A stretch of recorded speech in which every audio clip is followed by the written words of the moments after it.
Buenos días. Para continuar con la docencia, voy a presentar el día de hoy el tema acerca del modelo actual de la cascada de coagulación. Como objetivo de mi charla tenemos conocer y repasar los principios del modelo celular de la coagulación, diferenciándolo del modelo clásico o en cascada y comprendiendo los mecanismos celulares implicados en la generación y regulación de la trombina. Valorar la importancia del modelo celular en obstetricia, identificando su papel en la fisiología del embarazo y en la fisiopatología de las patologías obstétricas más importantes. Y analizar la aplicación terapéutica del modelo celular en obstetricia, orientando el manejo de la hemorragia y trastornos hemostáticos mediante estrategias de reanimación hemostática racional y el uso elegido de hemoderivados. Primero que nada, para presentar qué es el modelo de coagulación. El modelo de coagulación es una representación teórica de cómo el organismo forma un coágulo de fibrina para detener la hemorragia. Explica cómo se activa, regula y detiene la formación del trombo cuando hay una lesión vascular. Esto no solamente es un evento, sino es una serie ordenada de reacciones bioquímicas mediante la interacción de factores de coagulación como proteínas plasmáticas, plaquetas, células del endotelio y factor tisular. El objetivo final es generar trombina de manera que se convierta fibrinos en fibrina y se forme un coágulo estable. Inicialmente, en 1964, se manejaba el modelo clásico o modelo que se conoce como la cascada de coagulación. Fue propuesto por Earl Davey y Oscar Radnoff, en el que propusieron un modelo secuencial de activación enzimática en cascada que describía dos vías de formación del coágulo que convergían en una vía común. Y en esta estaba una activación del factor 10 que cambiaba la trombina y posteriormente producía fibrina. Este modelo nos guió aproximadamente por 40 años y luego en 1965 con la ayuda de Mark Farland se crea la teoría de cascada de coagulación. A ver, aquí se describen dos vías. Está la vía intrínseca y la vía extrínseca. La vía intrínseca que inicialmente se da por el contacto de la superficie cargada negativamente. En este caso era el factor 12 que entraba en contacto con las superficies negativas del tubo de ensayo, porque inicialmente se ve en in vitro. Entonces, esta da una activación, el factor 12 da una activación al factor 12 activado, que activa el factor 11 a 11 activado, el 10 a 10 activado, y se forma el complejo tenaza, que vendría siendo el factor 9, 8, que con el calcio y el fosfolípidos en áreas circundantes se forma el complejo protrombinasa, que ya llega a la vía común, en la que se une el factor 10, el factor 5 como cofactor, formando la trombina. La trombina que posteriormente va a formar fibrina y se va a formar el coágulo. Y tenemos la vía extrínseca, es la vía clásica de coagulación, en la que se da por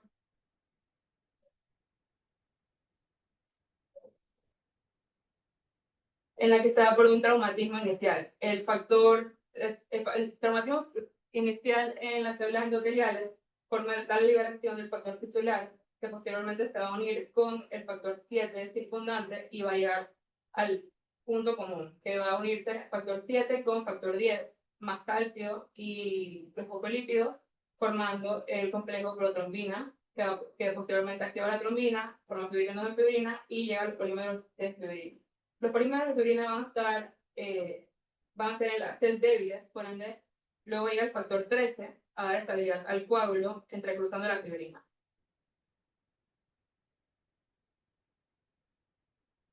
Como limitaciones que teníamos acerca del modelo clásico, es que este no integraba el papel central de las superficies celulares y de las plaquetas.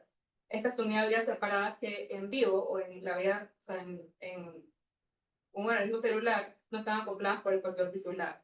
Este no explica la localización específica de la mustasia ni el estadio de la trombina necesario y se correlaciona con pruebas de laboratorio, pero no con fenómenos clínicos reales.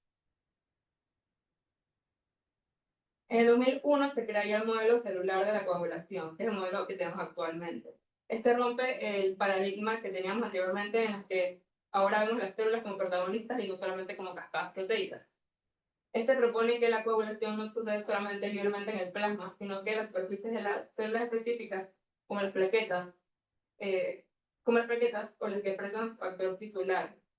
Entonces se pueden describir tres fases interrelacionadas que vendrían siendo la fase de iniciación, en la que está la exposición del factor tisular, en esta está la formación inicial de la trombina, la fase de amplificación, en la que la trombina activa las plaquetas y los cofactores, y la fase de propagación, en la que se da la formación masiva de la trombina, que forma la fibrina y luego un coágulo estable.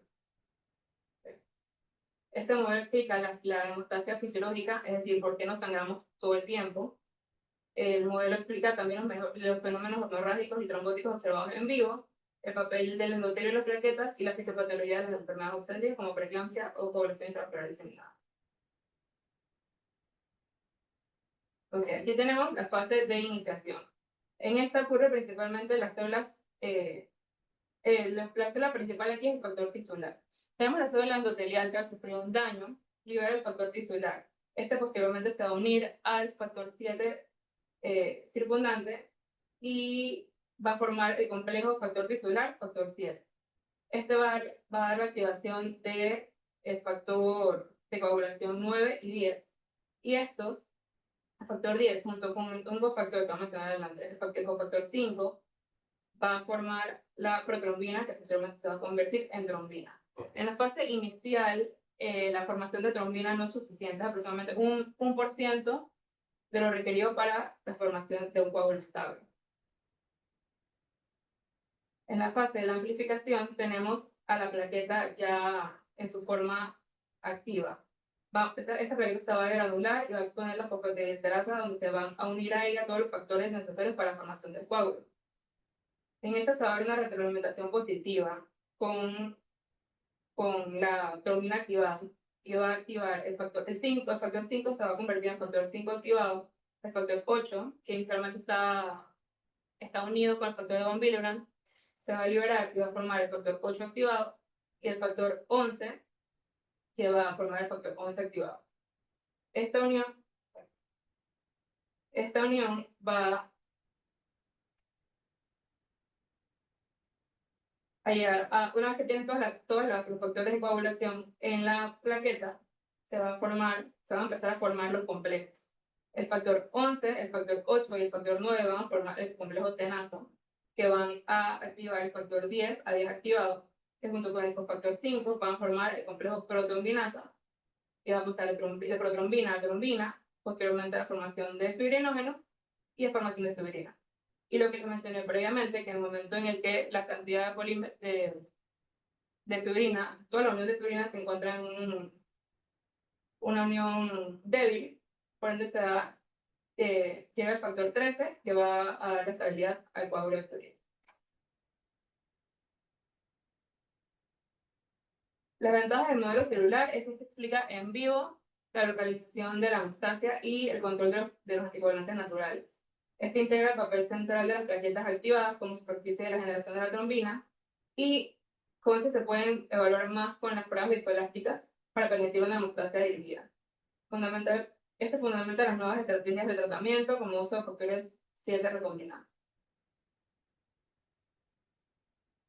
Aquí hablando acerca de las pruebas viscoelásticas, esta es una prueba de coagulación que mide la elasticidad del coágulo para evaluar rápidamente el estado de coagulación de un paciente. Estas son utilizadas en pacientes con hemorragias masivas para identificar coagulopatías subyacentes y poder guiar las decisiones de transfusión de manera más eficiente. Estas se proporcionan en minutos y permiten que el tratamiento sea más rápido y personalizado. Evalúa 5 criterios, que vendrían siendo el tiempo de reacción y tiempo de coagulación, que evalúa la fase de iniciación, la actividad del factor tisular y la trombina inicial. Tenemos la cinética del coágulo y el tiempo de formación del coágulo, que ve la conversión del fibrinógeno a fibrina y la polimerización. El ángulo alfa, que ve la velocidad de la formación del coágulo, que es la velocidad de propagación y estabilización. La amplitud máxima, firmeza máxima del coágulo, que ve la interacción de las plaquetas, fibrina y estabilidad hemostática. Y el índice de lisis a 30 minutos, que ve la lisis del coágulo, la degradación del coágulo y la resolución hemostática. En cuanto a la importancia en obstetricia, como bien sabemos, el embarazo es un estado de hipercoagulabilidad. En este hay un aumento significativo de factores procoagulantes, como el fibrinógeno, el factor 8, el factor 5, el factor de von Willebrand. Hay una disminución de los anticoagulantes naturales, como una reducción de la proteína S y una resistencia adquirida a la proteína C activada. Esto es porque el mismo cuerpo favorece la hemostasia placentaria y protege a la madre de hemorragias durante el parto. Hay una inhibición de la fibrinólisis, un aumento del factor activador de fibrinógeno y la expresión placentaria de factor fibrinógeno 2.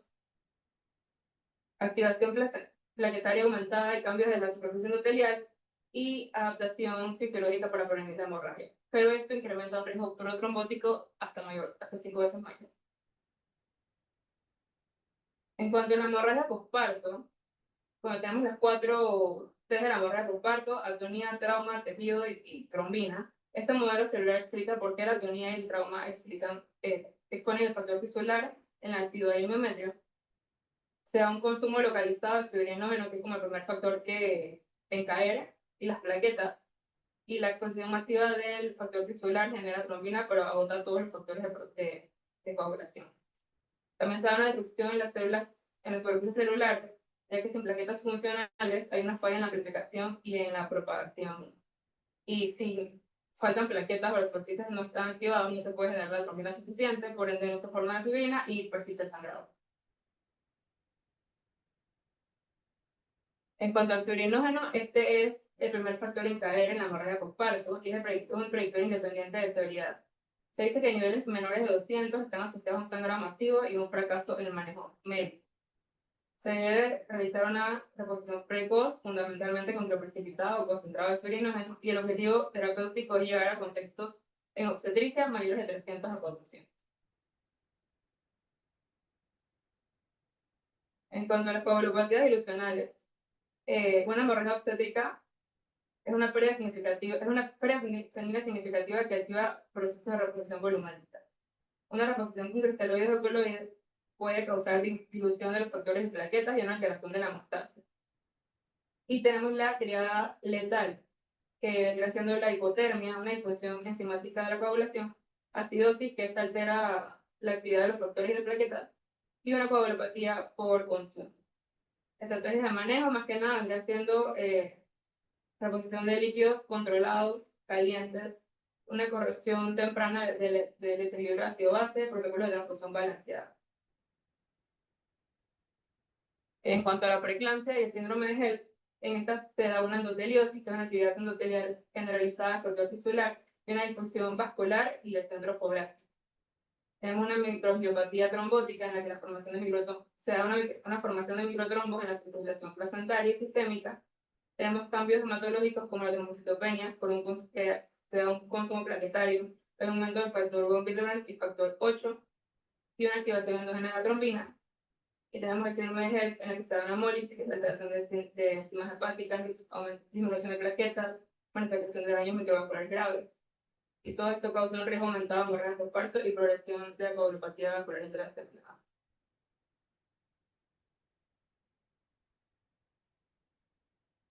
En la coagulación intravascular diseminada, los desencadenantes obstétricos más comunes vendrían siendo el desprendimiento de placenta, embolio de líquido amniótico, sepsis, muerte fetal intrauterina prolongada, preeclampsia severa y síndrome de HELP.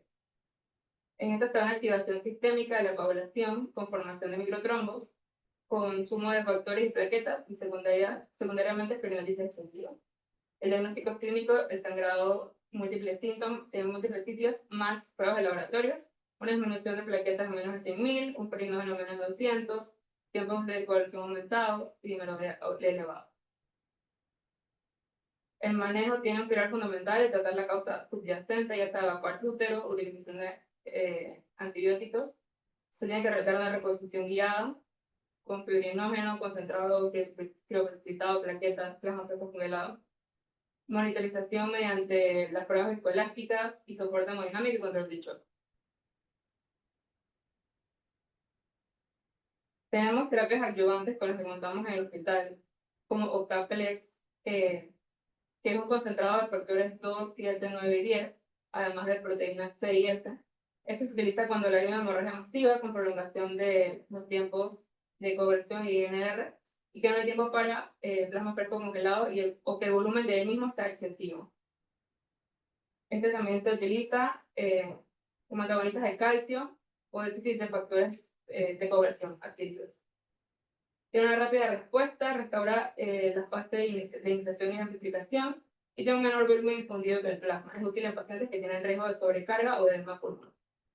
Y tenemos el Fibriga, que es un concentrado de fibrinógeno humano que o sea, se sospecha déficit cuando la hemorragia tiene un sangrado imposible pese a una uterotonía adecuada, un fibrinógeno menos de 200. Este se usa inicialmente en dosis de 30 a 60 miligramos por kilo y puede repetirse según evolución y según los controles de laboratorio. Se prefiere frente al microprecipitado ya que tiene una rápida disponibilidad y una seguridad. Bueno, acerca de la restitución guiada, tenemos que o sea, cuando el objetivo es restaurar el volumen circundante, hay que iniciar con reposición con cristaloides y o hemoderivados, de manera que se evite la hipoperfusión tisular, pero no se diluyan los factores. Cuando queremos aportar factores plasmáticos, podemos intervenir utilizando plasma fresco congelado o complejo proteomínico como Caplex, que aporta factores dependientes de vitamina K, 2, 7, 9, 10, para iniciar la fase de iniciación. Tenemos cuando queremos restaurar el fibrinógeno, medios de intervención vendrían siendo el uso del precipitado de concentrados de fibrinógeno, ya que es el primer factor en caer en la hemorragia y es esencial para la formación de la fibrina estable. Para aportar plaquetas, una transfusión plaquetaria, ya que es la superficie celular indispensable para la propagación de la coagulación, y corregir la acidosis, hipotermia y el calcio, que se utilizan como medidas generales y estas condiciones si la trombina no se genera adecuadamente. Como conclusión tenemos que el modelo clásico de la coagulación, o sea, la vía intrínseca y extrínseca, ha sido reemplazado por el modelo celular, ya que se refleja la interacción dinámica entre el endotelio, las plaquetas, los factores de coagulación entre las fases, iniciación, amplificación y propagación. La interrelación endotelio-coagulación-fibrinólisis es crucial para mantener la hemostasia materna, para prevenir hemorragia postparto y controlar la activación plaquetaria de trombina. La integración del modelo celular, la monitorización dinámica y las terapias dirigidas permiten un mejor control de la hemorragia obstétrica, reduciendo la mortalidad materna, evitando sobrecarga de volumen y las transfusiones innecesarias para tomar decisiones oportunas. Y la coagulación obstetricia es un equilibrio delicado entre la formación y el análisis del coágulo. Y comprenderla desde el modelo celular permite predecir, evaluar y tratar la hemorragia obstétrica de manera más precisa y efectiva, mejorando la seguridad materna y la eficiencia del proceso. Muy gracias. Gracias.